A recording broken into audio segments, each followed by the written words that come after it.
ಒಂದು ವಿಷಯಗಳು ಬರುತ್ತೆ, ಅದ್ರ ಜೊತೆಗೆ ಮಠದ ವಿಷಯನೂ ಬರುತ್ತೆ. ಯಾಕಂದರೆ ಬೆಟ್ಟಕ್ಕೆ ಹೋದರೆ ಅಲ್ಲೊಂದು ಮಠ ಇದೆ, ಅದು ಪ್ರೈಮರಿ.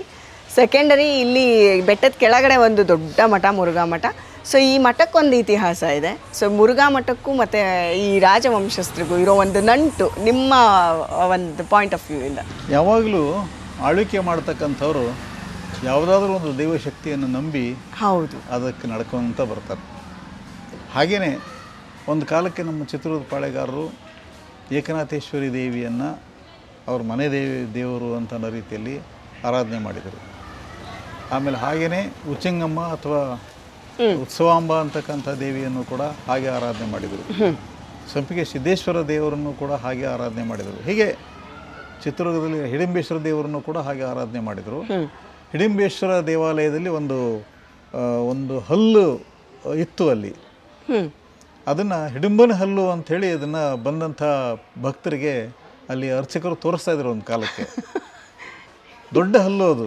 ಓಕೆ, ಅದು ಏನು ಹಲ್ಲ? ನಿಜವಾಗ್ಲೂ ಹಲ್ಲ? ಅದು ಹಲ್ಲೇ ಅದು, ಆದರೆ ಹಿಡಿಂಬನ್ ರಾಕ್ಷಸನ ಹಲ್ಲು ಅಲ್ಲ ಅದು. ಓಕೆ, ಅದಕ್ಕೆ ಸಂಶೋಧನೆ ಮಾಡಿದಂಥ ಡಾಕ್ಟರ್ ಎಮ್.ಎಚ್. ಕೃಷ್ಣ ಅವರು ಇದು ಆನೆಯ ದವಡೆ ಹಲ್ಲಿದು ಅಂಥೇಳಿ ಬರೀತಾರೆ ಅವರು ಒಂದು ಕಡೆಗೆ. ಅದರಿಂದ ಇರ್ಬೋದು ಅದೇ ಹಾಗೆ ಏನಾರು ಒಂದು ಅಂಥದ್ದೊಂದು ಕಾರಣ. ಇದಕ್ಕೆ ನಮ್ಮ ಹುಲ್ಲೂರು ಶ್ರೀನಿವಾಸರು ಎಲ್ಲಿವರೆಗೆ ತಗೊಂಡು ಹೋಗ್ತಾರೆ ಅಂತಂದರೆ, ಬೌದ್ಧ ಮಂದಿರಗಳಲ್ಲಿ ಈ ರೀತಿ ಬುದ್ಧನ ಅವಶೇಷಗಳನ್ನು ತೋರಿಸ್ತಕ್ಕಂಥ ಒಂದು ಪದ್ಧತಿ ಇತ್ತು. ಅದೇ ರೀತಿಯ ಒಂದು ಅವಶೇಷ ತೋರಿಸ್ತಕ್ಕಂಥ ಪದ್ಧತಿ ಇಲ್ಲಿ ಬಂದಿರಬಹುದು. ನಂಗೆ ಈಗ ಸಡನ್ನಾಗಿ ಈಗ ಇನ್ನೊಂದು ಸ್ಟ್ರೈಕ್ ಆಗ್ತದೆ, ಏನಂದರೆ ಅಶೋಕನ ಶಾಸನಗಳು ಇಲ್ಲಿ ಸಿಕ್ಕಿದಾವೆ ಅನ್ನೋ ಸುತ್ತಮುತ್ತ. ಚಿತ್ರದುರ್ಗದಲ್ಲಿ ಸಿಕ್ಕಿಲ್ಲ, ಜಿಲ್ಲೆಯಲ್ಲಿ ಅಂದರೆ ಅವ್ರ ಆಳ್ವಿಕೆ ಇಲ್ಲಿ ಇತ್ತು ಅಂತ. ಹಾಗಾದ್ರೆ ಮೊಳಕಾಲ್ಮೂರು ತಾಲೂಕಿನವರೆಗೂ ಕೂಡ ಅಶೋಕನ ಆಳ್ವಿಕೆ ಅಲ್ಲಿವರೆಗೂ ಇತ್ತು ಅಂತ. ಯಪ್ಪ, ಎಷ್ಟು ದೊಡ್ಡ ಆಳ್ವಿಕೆ ಅದು. ದೊಡ್ಡ ಇದು, ಅಫ್ಘಾನಿಸ್ತಾನ ಎಲ್ಲ ಸೇರಿ, ನೇಪಾಳ ಎಲ್ಲ ಸೇರಿ, ಉತ್ತರ ಭಾಗ ಎಲ್ಲ ಸೇರಿ ಅಷ್ಟು ರಾಜ್ಯ, ಅದಿಷ್ಟು ಅಶೋಕನ ಸಾಮ್ರಾಜ್ಯ. ಪಾಕಿಸ್ತಾನದಲ್ಲಿ ಅಫ್ಘಾನಿಸ್ತಾನ ಕೂಡ ಅಶೋಕನ ಆಳ್ವಿಕೆಗೆ ಸೇರಿತ್ತು. ಕಣ್ಮುಂದೆ ಮ್ಯಾಪ್ ಬಂದ್ರೆ ಕಂಪ್ಲೀಟ್ ಒಂದು ರಾಜ ಅವನು. ಹೌದು, ಅಯ್ಯಪ್ಪ, ಅದು ಒಂಥರ ರೋಮಾಂಚನಕಾರಿ. ಅದು ಹೆಸರೇ ಒಂದು ಅಟ್ರಾಕ್ಟಿವ್ ಹೆಸರು. ಅದು ಪಾಳೆಗಾರರು ಈ ದೇವಿಯರನ್ನೆಲ್ಲ ಆರಾಧನೆ ಮಾಡಿದರು. ಅದೇ ರೀತಿಯೇ ಮಠಾಧಿಪತಿಗಳನ್ನು ಕೂಡ ತಮ್ಮ ಗುರುಗಳು ಅಂಥೇಳಿ, ರಾಜಗುರುಗಳು ಅಂತ ಆರಾಧನೆ ಮಾಡಿದರು. ಮುರುಘರಾಜೇಂದ್ರ ಸ್ವಾಮಿಗಳನ್ನು ಇವ್ರಿಗೂ ಬರವಣ್ಣ ನಾಯಕರಿಗೂ ಒಂದು ವಿಶೇಷವಾದ ಒಂದು ಸಂಪರ್ಕ ಇದೆ ಅಂತ ಒಂದು ಐತಿಹ್ಯದಿಂದ ಹೇಳ್ಬೋದು ನಾವು. ಏನು ಐತಿಹ್ಯ ಅಂತಂದರೆ, ಬರವಣ್ಣ ನಾಯಕ ಅವನು ಇಲ್ಲಿ ರಾಜ ಆಗೋದಕ್ಕಿಂತ ಮುಂಚೆ ಭರಮಸಾಗರದಲ್ಲಿ ಬಿಡಿಚೋಡು ಅಂತ ಒಂದು ಊರಿದೆ, ಅಲ್ಲಿ ಅವನು ದನ ಮೇಯಿಸ್ಕೊಂಡು ಕುರಿ ಮೇಯಿಸ್ಕೊಂಡು ಇರ್ತಿದ್ದ. ಹಾಗೆ ಅವನು ಮೇಯಿಸ್ಕೊಂಡು ಕುರಿಗಳನ್ನ ಮೇಯೋದಕ್ಕೆ ಬಿಟ್ಟು ಅವನು ಮರದ ಕೆಳಗೆ ಹಾಯಾಗಿ ಮಲಗಿದಾಗ ಒಂದು ನಾಗರ ಹಾವು ಬಂದು ಅವನ ಮುಖಕ್ಕೆ ನೆರಳು ಮಾಡ್ತು. ಇದನ್ನು ದಾರಿನಲ್ಲಿ ಹೋಗ್ತಿದ್ದಂಥ ಮುರುಘರಾಜೇಂದ್ರ ಸ್ವಾಮಿಗಳು ನೋಡಿ ಆಮೇಲೆ ಅವನನ್ನು ಎಬ್ಸಿ, ಅಪ್ಪ ನಿನಗೆ ಎಂಥ ಶುಭಯೋಗ ಇದೆ, ನೀನು ಚಿತ್ರದುರ್ಗದ ಅರಸಾಗ್ತೀಯ ನೀನು ಅಂಥೇಳಿ ಅಂದರು. ಹೀಗೊಂದು ಕಥೆ ಇದೆ, ಐತಿಹ್ಯ ಇದೆ. ಜನ ಇದನ್ನು ಅವರವ್ರ ನಂಬಿಕೆ ಮೇಲೆ ಬಿಟ್ಟಿದ್ದದು. ಇದನ್ನು ಐತಿಹಾಸಿಕ ಅಂತ ಹೇಳೋದಕ್ಕಾಗಲ್ಲ. ಒಟ್ಟಿನಲ್ಲಿ ಯಾವುದೋ ಒಂದು ರೀತಿಯಲ್ಲಿ ಮುರುಘರಾಜೇಂದ್ರ ಸ್ವಾಮಿಗಳ ಆಶೀರ್ವಾದ ಅವನಿಗೆ ಆಗಿತ್ತು ಅಂತ ಅಷ್ಟೇ ಹೇಳ್ಬೋದು. ಅದರಿಂದ ಮುಂದೆ ಅವನು ರಾಜ ಆಗ್ತಾನೆ. ರಾಜ ಆದಾಗ ಅವನು ಮೊದಲು ಮಾಡಿದ ಕೆಲಸ ಏನು ಅಂತಂದರೆ, ಅವನು ಚಿತ್ರದುರ್ಗದಲ್ಲಿ ಬೆಟ್ಟದ ಮೇಲೆ ಮುರುಘರಾಜೇಂದ್ರ ಸ್ವಾಮಿಗಳಿಗೆ ಒಂದು ಮಠವನ್ನು ಕಟ್ಟಿಸೋದಕ್ಕೆ ಅಸ್ಥಿವಾರ ಹಾಕಿದ್ದು, ಶಂಕುಸ್ಥಾಪನೆ ಮಾಡಿದ್ದು. ಅವನು ಮೊದಲು ಮಠ ಕಟ್ಸೋದಕ್ಕೆ ಶಂಕುಸ್ಥಾಪನೆ ಯಾಕೆ ಹಾಕಿದ? ಎಲ್ಲ ಬಿಟ್ಟು ರಾಜ ಆದ ತಕ್ಷಣ ಫಸ್ಟ್ ಕೆಲಸ ಅದನ್ನೇ ಯಾಕೆ ಮಾಡ್ದ ಅಂದರೆ ಅವ್ರ ಬಗ್ಗೆ ಅಂಥದ್ದೊಂದು ಭಕ್ತಿ ಇತ್ತು ಅವನಿಗೆ, ಅವ್ರ ಆಶೀರ್ವಾದನೂ ಇರ್ಬೋದು. ಹೀಗಾಗಿ ಅವನು ಅಲ್ಲಿ ಆ ಮಠವನ್ನು ಮಾಡ್ದ. ಅಲ್ಲಿ ಅವ್ರಿಗೆ ಯಾಕೋ ಇರೋದಕ್ಕೆ ಮನಸ್ಸು ಆಗಲಿಲ್ಲ.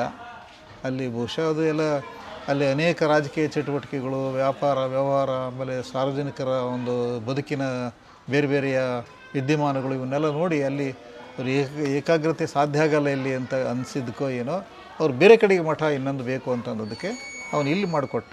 ಈಗಿರೋ ಮಠ ಕೆಳಗಡೆ ಇರೋ ಮಠ ಅದನ್ನು ಕೂಡ ಬರವಣ್ಣ ನಾಯಕನೇ ಕಟ್ಟಿಸಿದಂಥ ದಾಖಲೆಗಳು ಹೇಳ್ತವೆ. ಆಮೇಲೆ 2 ಕೆರೆಗಳನ್ನು ಕೂಡ ಅವನೇ ಮಾಡ್ದ ಅಂತಕ್ಕಂಥದ್ದು. ಅಲ್ಲಿ ಪಕ್ಕಕ್ಕೆ ಹಿಂದೊಂದು ಕೆರೆ, ಮುಂದೊಂದು ಕೆರೆ, 2 ಕೆರೆಗಳು. ಹೌದು, ಆ 2 ಕೆರೆಗಳನ್ನು ಮಾಡಿಸಿದ್ದು. ಅಂದ್ರೆ ಅದು ಮಾನವ ನಿರ್ಮಿತ ಕೆರೆನಾ? ಹೌದು, ಎರಡೂನು. ಹೌದು. ಒಡ್ಡು ಹಾಕಿದ್ದಾರೆ, ಆಮೇಲೆ ಅವತ್ತು ತೂಬು ಕಟ್ಟಿದ್ದಾರೆ. ಬಹಳ ಸುಂದರವಾದ ತೂಬಿನ ಮಂಟಪಗಳಿದ್ದವು. ಅದರಲ್ಲಿ ಒಂದು ಮುಚ್ಚೋಗಿದೆ, ಇನ್ನೊಂದು ಓಪನ್ ಇದೆ. ಈ ರೀತಿ ಈ ಮುರುಘಾ ಮಠದ ಪರಂಪರೆ ಬಹಳ ದೊಡ್ಡದು. ಇದರಲ್ಲಿ ಇದುವರೆಗೆ ಆಗಿ ಹೋದಂಥ ಲೆಕ್ಕ ಹೇಳಿದ್ರೆ ಶೂನ್ಯ ಪೀಠ ಅನ್ನೋದ್ರಿಂದ ಶುರುವಾಗುತ್ತೆ. ಇದು ಅಲಂಪ್ರಭುವಿನ ನಂತರದಲ್ಲಿ ಇದು ಅಲಮಾಪ್ರಭು ಅಲಂಪ್ರಭುವಿನ ಮೂಲದಿಂದ ಬಂದದ್ದು ಮಠ ಮುರುಘಾ ಮಠ. ಅಲಂಪ್ರಭು ನಂತರ ಚನ್ನಬಸವಣ್ಣವರು, ಚನ್ನಬಸವಣ್ಣ ನಂತರ ಸಿದ್ದರಾಮೇಶ್ವರರು, ಹೀಗೆ ಅದೇ ದಾಖಲೆಗಳಿದಾವ. ಇದೆ ಅದು ಅಲಮಾಪ್ರಭು ಪಟ್ಟವಲ್ಲರಿ ಅಂತ ಒಂದು ದಾಖಲೆ ಇದೆ, ಪಟ್ಟಾಂತರ ವಿವರ ಅಂತ ದಾಖಲೆ ಇದೆ, ಅದರಲ್ಲೆಲ್ಲ ಇದು ಬರುತ್ತೆ. ಇದನ್ನು ಮೊದಲಿಗೆ ಶೂನ್ಯ ಪೀಠ ಅಂತ ಕರೀತಾರೆ. ಇದು ಆಮೇಲೆ ಮುರುಘಾ ಪೀಠ ಅಥವಾ ಮುರುಘಾ ಮಠ ಅಂತ ಆದದ್ದು ಆಮೇಲೆ. ಯಾವಾಗ ಅಂತಂದರೆ ಮುರುಘಾ ಶಾಂತವೀರ ಸ್ವಾಮಿಗಳು, ಅವರಿಗೆ ಮುರುಘಾ ಶಾಂತವೀರ ಸ್ವಾಮಿಗಳು 17ನೇ ಶತಮಾನದಲ್ಲಿ ಅವ್ರು ಬರ್ತಾರೆ. ಅವ್ರು ಬಂದು ಇಲ್ಲಿ ಮಠವನ್ನು, ಅವರು ಮೊದಲಿಗೆ ಯಾವ ಮಠನೂ ಮಾಡಿರಲಿಲ್ಲ. ಅವರು ಸುಮ್ಮನೆ ಸಂಚಾರದಲ್ಲಿರ್ತಿದ್ರು. ಎಲ್ಲೇ ಯಾವುದೋ ಒಂದು ಊರಿಗೆ ಹೋಗ್ತಿದ್ರು, ಅಲ್ಲಿ ಯಾವುದೋ ಒಂದು ಕಡೆಗೆ ಅವರು ಕೂತ್ಕೊಂಡು ಜನ ಸೇರ್ತಿದ್ರು, ಅವರಿಗೆ ಅಲ್ಲೇ ಧರ್ಮ ಉಪದೇಶ ಮಾಡೋದು, ಹೀಗೆ ಮಾಡ್ತಾಯಿದ್ರು. ಆದರೆ ಒಂದು ಮಠ ಅಂತ ಮಾಡಿದ್ದು ಭರಮಣ್ಣನಾಯಕ ಇಲ್ಲಿ ಮಠ ಆದಮೇಲೆ ಮಠ ಆಯಿತು. ಅಲ್ಲಿಂದ ಮುರುಘಾ ಪರಂಪರೆ ಅಂತ ಶುರುವಾಯಿತು. ಮುರುಘಾ ಪರಂಪರೆಯಲ್ಲಿ ಇದುವರೆಗೆ ಮುರುಘಾ ಶಾಂತವೀರರಿಂದ ಪ್ರಾರಂಭ ಮಾಡಿಕೊಂಡು ಇಲ್ಲಿವರೆಗೆ ಆದ ಸ್ವಾಮಿಗಳ ಲೆಕ್ಕ ಹಾಕಿದರೆ 20 ಜನ ಸ್ವಾಮಿಗಳು ಮುರುಘಾ ಶಾಂತವೀರರಿಂದ. ಅದಕ್ಕಿಂತ ಮೊದಲು 24 ಜನ ಶೂನ್ಯ ಪೀಠದವರು. ಓಕೆ ಓಕೆ, ಹೀಗಿದೆ. ಇಷ್ಟು ನಮ್ಮ ಚಿತ್ರದುರ್ಗದ ಕಲ್ಲಿನ ಕೋಟೆಗೂ ಮುರುಘಾ ಮಠಕ್ಕೂ ಇರೋ ಒಂದು ನಂಟು ಇಷ್ಟು ಡೀಟೇಲಾಗಿ ನಮಗೆ ಖಂಡಿತ ಗೊತ್ತಿರಲಿಲ್ಲ. ಮಠ ಗೊತ್ತಿತ್ತು, ಬಟ್ ಎಲ್ಲಿಂದ ಶುರುವಾಯಿತು, ಹೆಂಗೆ ಶುರುವಾಯಿತು. ಬಹಳ ಕೆಲಸ ಮಾಡಿದ್ದೀನಿ. ಹಾಂ, ಸುಮಾರು 50-52 ಪುಟದ ಒಂದು ದೊಡ್ಡ ಲೇಖನವನ್ನೇ ಬರೆದಿದ್ದೀನಿ ಪರಂಪರೆ ಬಗ್ಗೆನೇ. ಸರ್, ಇವಾಗ ನಿಮಗೆ ಈ ವಂಶಾವಳಿ ಅಂತ ಏನು ಇಷ್ಟು ನೀಟಾಗಿ ಹೇಳಿದ್ರಿ ನೀವು, ಈಗಿರೋ ವಂಶಸ್ಥರಿಗೂ ಒಂದಷ್ಟು ಕಷ್ಟಗಳು ಬಂತು. ಆ ಕಷ್ಟದಲ್ಲಿ ನೀವು ಹೆಂಗೆ ಎಂಟ್ರಾಗ್ಬಿಟ್ರಿ ಅಥವಾ ನಿಮ್ಮನ್ನು ಹೆಂಗೆ ಎಳ್ಕೊಂಡ್ಬಿಟ್ರು? ಏನು ಶುರುವಾಯ್ತದೆಲ್ಲ, ಹೆಂಗೆ ಶುರುವಾಯಿತು ಆ ಒಂದು ಬಿಕ್ಕಟ್ಟು? ಇಲ್ಲಿ ಚಿತ್ರದುರ್ಗದಲ್ಲಿ ಒಬ್ಬ ವ್ಯಕ್ತಿ, ನಾನೇ ಪಾಳೆಗಾರ ನೇರವಂಶಸ್ಥ, ಮದಕರಿ ನಾಯಕನ ನೇರವಂಶಸ್ಥ ನಾನೇ ಅಂತ ಹೇಳ್ಕೊಳ್ತಾ ಇದ್ರು. ಅದಕ್ಕೊಂದು ಕಥೆ ಕಟ್ಟಿ ಕಥೆನೂ ಹೇಳ್ತಾಯಿದ್ರು. ಅದು ಯಾವುದೂ ಐತಿಹಾಸಿಕವಾದ್ದಾಗಿರಲಿಲ್ಲ. ಹಾಗಾಗಿ ನೀವು ಹೇಳ್ತಾ ಇರೋದಕ್ಕೆಲ್ಲ ದಾಖಲೆಗಳಿದ್ದಾವೆ, ತೋರಿಸಿ ದಾಖಲೆಗಳನ್ನು. ದಾಖಲೆಗಳಿದ್ದರೆ ಮೊದಲಿಗೆ ಸಂತೋಷದಿಂದ ಒಪ್ಪತಕ್ಕಂಥವು ನಾನೇ ಆಗಲಿ, ನೀವು ಕೊಡಿ ದಾಖಲೆಗಳನ್ನ ಅಂತ ಕೇಳಿದಾಗ ಅವ್ರು ಯಾವ ದಾಖಲೆಗಳನ್ನು ಮುಂದಿಡಲಿಲ್ಲ. ಸುಮ್ಮನೆ ಬಾಯಿ ಮಾತಲ್ಲಿ ಹೇಳ್ಕೊತ ಬಂದರು. ಅದು ಕೊನೆಗೆ ಕೋರ್ಟಿನವರೆಗೂ ಹೋಯ್ತದು. ಓಕೆ, ಕೋರ್ಟಿನಲ್ಲೂ ಕೂಡ ಸಾಕಷ್ಟು ವರ್ಷ ಅದು ವ್ಯಾಜ್ಯ ನಡೆದು ಕಡೆಯಲ್ಲಿ ಈ ಮದಕರಿ ನಾಯಕರ ವಂಶಸ್ಥರು ಅವರಲ್ಲ ಅಂತ ಆಯಿತು. ನಿಜವಾದ ವಂಶಸ್ಥರು ಚಳ್ಳಕೆರೆಯಲ್ಲಿ ಮತ್ತು ಹೊಳಲ್ಕೆರೆಯ ಪಕ್ಕ ಅರೆಹಳ್ಳಿಹಟ್ಟಿ ಅಂತ ಹೇಳಿ ಇದೆ, ಅಲ್ಲಿ ಮತ್ತು ಅವರ ಸಂತತಿಯವರು, ಅವರ ಬಳಗದವರು ಯಾರಿದ್ದಾರೆ, ಬೇರೆ ಬೇರೆ ಕಡೆಗೆಲ್ಲ ಇದ್ದಾರೆ, ಅವರೆಲ್ಲರೂ ಕೂಡ ಪಾಳೆಗಾರ ವಂಶಸ್ಥರು ಅಂತ ಆಯಿತು. ಓಕೆ, ನೀವು ಅದಕ್ಕೆ ಎಷ್ಟೆಲ್ಲ ಕಷ್ಟಪಟ್ರಿ? ಯಾರೆಲ್ಲ ಸಪೋರ್ಟ್ ಮಾಡಿದ್ರು ಅಥವಾ ಯಾರೆಲ್ಲ ಸಪೋರ್ಟ್ ಮಾಡಲಿಲ್ಲ? ಅಲ್ಲಿ ಏನೆಲ್ಲ ನಡೀತು ನಿಮಗೆ? ಅದು ನೀವು ತುಂಬ ಸಿಂಪಲಾಗಿ ಒಂದು ವರ್ಡಲ್ಲಿ ಹೇಳ್ತಿದ್ದೀರಾ, ಬಟ್ ಅದಕ್ಕೆ ನೀವು ತುಂಬಾ ಕಷ್ಟಪಟ್ಟಿದ್ದೀರಾ ಅಂತ ನಾನು ಕೇಳಿದ್ದೀನಿ. ನೀವು ಅನಾಗತ್ಯವಾಗಿ ಇದ್ರೊಳಗೆ ಸಿಗಾಕೊಂಡ್ಬಿಟ್ರ ಅಥವಾ ನೀವು ಹಿಸ್ಟಾರಿಕಲ್ ಆಗಿ ಇದು ತಪ್ಪಾಗಬಾರ್ದು ಅಂತ ಮುತುವರ್ಜಿ ವಹಿಸಿದ್ರಾ? ನಮಗೊಂದು ಇತ್ತು, ಶ್ರದ್ಧೆ ಇತ್ತು. ಸತ್ಯ ನಿಲ್ಲಬೇಕು, ಅಸತ್ಯ ದೂರ ಆಗಬೇಕು ಅಂತ. ಹಾಗಾಗಿ ನಾವು ಎಷ್ಟೋ ಸಾರಿ ನಾವು ಕೋರ್ಟಲ್ಲಿ ಬಂದು ನಿಂತ್ಕೊಳ್ಳೋದು, ನಮ್ಮ ಕರೆ ಬರೋರಿಗೆ ಕಾಯೋದು, ಇದೆಲ್ಲ ಆಗಿ ಭಾಳ ತೊಂದರೆ ಅನುಭವಿಸಿದ್ವಿ ನಾವು. ಸಮಯ ಬಹಳಷ್ಟು ವ್ಯರ್ಥನೂ ಆಯಿತು ಹೇಳಬೇಕು ಅಂದರೆ. ಆದರೆ ವ್ಯರ್ಥ ಅಂತ ನಾನು ಅಂದ್ಕೊಳ್ಳಲ್ಲ ಅದನ್ನು. ಅದು ಸತ್ಯಕ್ಕಾಗಿ ನಡೆಸಿದ ಹೋರಾಟ ಅದು. ಅದರಲ್ಲಿ ನಾವು ಗೆದ್ವಿ ಅಂತ ನಾವು ಒಂದು ರೀತಿ ಮನಸ್ಸಿಗೆ ಶಾಂತಿನೂ ಇದೆ, ಸಮಾಧಾನವೂ ಇದೆ. ಚಿತ್ರದುರ್ಗದ ಮೊದಲ ಜಿಲ್ಲಾ ಉತ್ಸವ ನಡೆದಾಗ ಒಂದು ವಿಚಾರ ಸಂಕಿರಣ ಅಂತ ಏರ್ಪಡಿಸಿದರು ಮಹಾರಾಣಿ ಕಾಲೇಜಿನ ಆವರಣದಲ್ಲಿ. ನಾವೆಲ್ಲ ಬಹಳ ಬೇರೆ ಬೇರೆ ಕ್ಷೇತ್ರದಲ್ಲಿ ಕೆಲಸ ಮಾಡಿದಂಥವ್ರುಗಳನ್ನೇ ಆರಿಸಿ ಆ ವಿಚಾರ ಸಂಕಿರಣಕ್ಕೆ ಕರೆದಿದ್ರು. ನಾನು ಚಿತ್ರದುರ್ಗದ ಇತಿಹಾಸದ ಬಗ್ಗೆ ನಾನು ಮಾತಾಡಬೇಕಾಗಿತ್ತು. ಮಾತಾಡಿದೆ.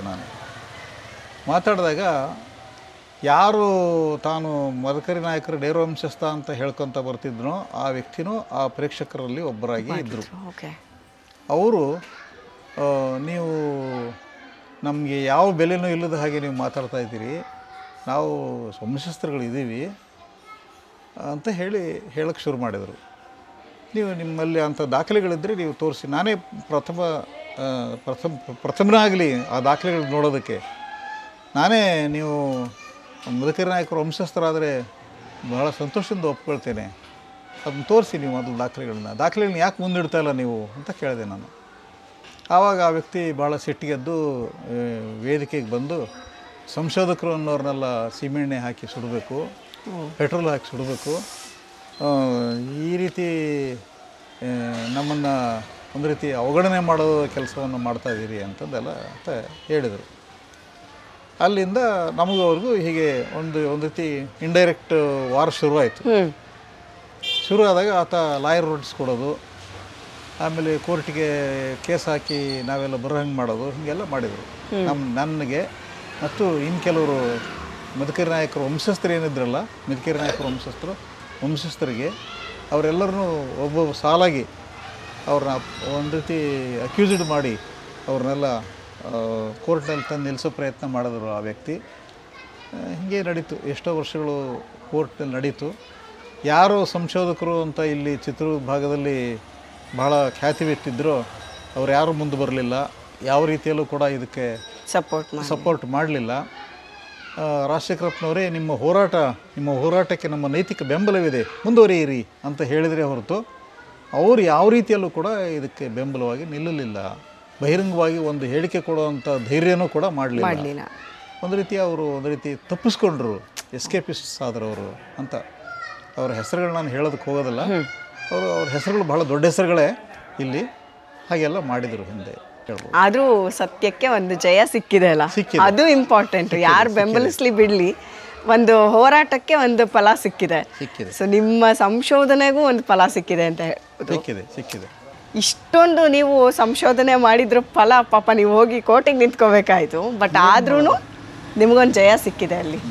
ಸೊ ಅದು ಈಗ ನೀವು ಯಾರನ್ನೆಲ್ಲ ನೆನಪಿಸ್ಕೊಳಕ್ಕೆ ಇಷ್ಟಪಡ್ತೀರಾ ಈ ಒಂದು ವಿಷಯದಲ್ಲಿ? ನಿಮಗೆ ಸಹಕಾರ ಕೊಟ್ಟಿಲ್ಲ ಎಷ್ಟೊಂದು ಜನ ಗೊತ್ತು, ಬಟ್ ಆದರೂ ಒಂದು ಜಯ ಸಿಕ್ಬೇಕಾದ್ರೆ ಒಂದು ಹೋರಾಟದಲ್ಲಿ ಯಾರು ನಿಮಗೆ ಹೋರಾಟದಲ್ಲಿ ಎಲ್ಲ ಮಾಧ್ಯಮದವರು ಕೂಡ ಒಂದು ರೀತಿ ನಮಗೆ ಸಹಕಾರ ಮಾಡಿದ್ದಾರೆ.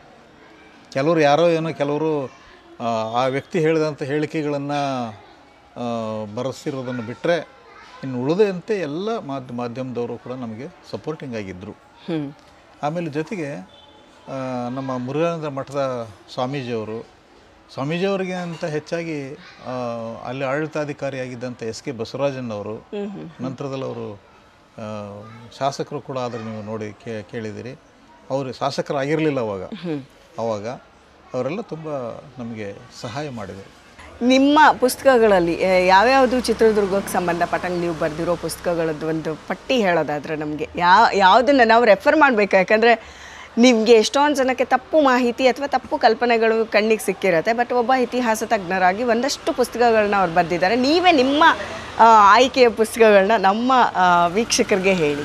ಚಿತ್ರದುರ್ಗದ ಬಗ್ಗೆ ಬೇರೆ ಬೇರೆ ವಿಷಯಗಳಲ್ಲಿ ಆಸಕ್ತನಾಗಿ ಲೇಖನಗಳನ್ನು ಬರಿತಾ ಇದ್ದೆ.